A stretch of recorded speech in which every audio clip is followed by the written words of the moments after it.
She was 13 when she was first exploited. The smile on her face doesn't reveal the story of her past. Rosie O'Brien endured a lot in her 18 years. The life of individuals who've been trafficked, they stop believing in themselves. Rosie's former foster parents say she experienced mental health crises and was Baker acted several times. Greg Driscoll considered her a daughter. Rosie was a beautiful girl, inside and out. She had a lot of struggles.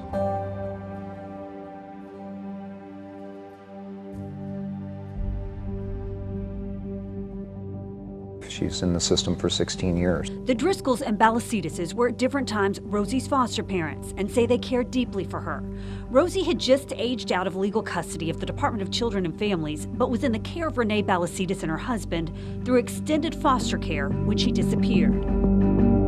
I have influence, not authority, which is tricky, but that's how it is. Rosie, she says, left frequently but always stayed in touch. On April 25th, it had been 4 days since she'd been heard from. We knew she was missing for a couple days. The friend that she was staying with at the time had been in contact with me daily, multiple times, saying, she's not back, she's not back. I don't have a good feeling. Renee called the Jacksonville Sheriff's Office to file a missing person report. 2 hours of waiting. Yeah, the detective just came, or officer came back up to me and just said, I'm sorry, she's dead. That bluntly. Police told her Rosie had died 4 days earlier on April 21st. But for more than a month, despite multiple calls and documentation showing she was the next of kin, they would not tell her where Rosie died, how, or any circumstances surrounding her death. You know, we can't answer that. It's an active investigation. First Coast News started asking the Jacksonville Sheriff's Office for answers on May 16th. 2 days later, we interviewed Rosie's former foster parents for the first time. On Saturday, we started advertising this story. Then yesterday, detectives, aware of our story, reached out to Renee to say they would come to her home to answer her questions. That's when they learned the medical examiner had ruled Rosie's death a suicide. So Rosie died from a self-inflicted gunshot wound to the chest.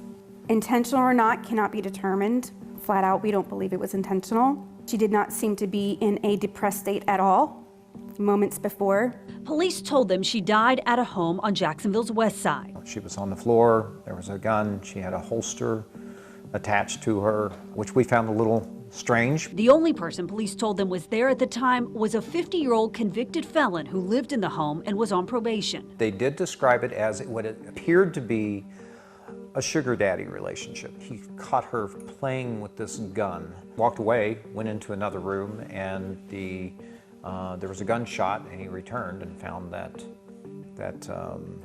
she had shot herself. Detectives told them he was questioned for several hours and was very forthcoming. Gave him his phone.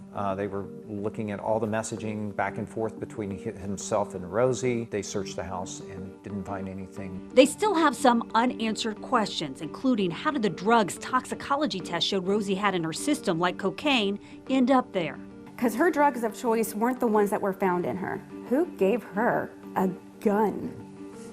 How did she have access to a gun? How did she have access to a gun? Even though Rosie's life has ended, our seeking justice has not.